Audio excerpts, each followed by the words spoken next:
một tập hợp lấy dân thì chụp bộ quần áo này Riêng là chắc mình bố cho anh ở bên năng cùng đấy trong những cái thời gian họ sẽ mong chia sẻ cho lòng club kinh nghiệm chiều khi mắt muốn tập thấy chia một thêm các kinh nghiệm chỉ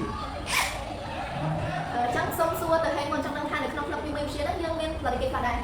nó không tập kinh nghiệm chia vào nhất ban tay trên chỉ bốn trống ở công ty nuôi là tập ấp công ty pí plastic chỉ bật hoàn một sao rí công ty bấy cứ tất cả một cuốn nâng công ty quốc trên mà lên một chắc trong năng thang được không cam lịch tập ấp đó ta dùng cái tour này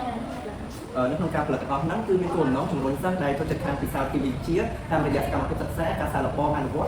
hai nó không tập kinh nghiệm chia đi ở miền thanh cao tập sai được làm kinh nghiệm chia đo thả cúng nâng của tập sao sáu hai chiếu trang nghĩa trong là bảy bằng cái bật đai thả cúng có thể bắt cho một cứu cái kia ai chúng cô đi sai cả quạt hai tiết ai cũng nó sáng ai phải là tập bom tập bom đó làm bây ai chơi từ nuôi cho một thả cúng là tôi vậy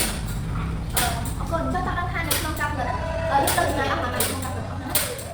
សម្រាប់ការចំណាយរបស់ក្នុងកាត់ពីវិជាគឺមានចំនួន 50 ម៉ឺនដែរយើងធ្វើបរិយាទានទៅតាមខែមួយៗដែលយើងត្រូវការក្នុងខែនេះយើងត្រូវការសម្ភារៈគេខ្លះយើងអាចទៅតាមក្រុមនេះយើងអាចកាត់ទៅអ្នកគ្រូបានជួយបរិយាទានទៅខែគាត់បានហើយចំនួនមួយទៀតចំនួនខែអ្វីយើងផលិតហ្នឹងមានសំខាន់និងមានប្រយោជន៍ខ្លះចឹងគេនិយាយមកនៅក្នុងនេះខ្ញុំវិញទាំងអស់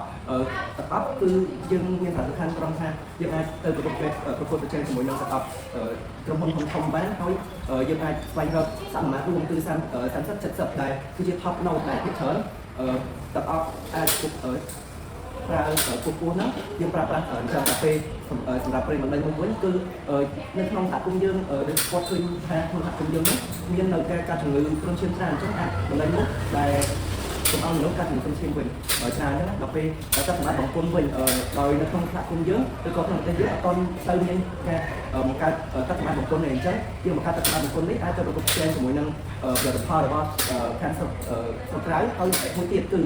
នៅក្នុងសារធាតុនៅក្នុងទឹកនៃបង្គន់នេះអាចបញ្ចាក់បាក់តេរីនៅក្នុងបង្គន់បានរហូតដល់ 99% ហើយមួយទៀតគឺ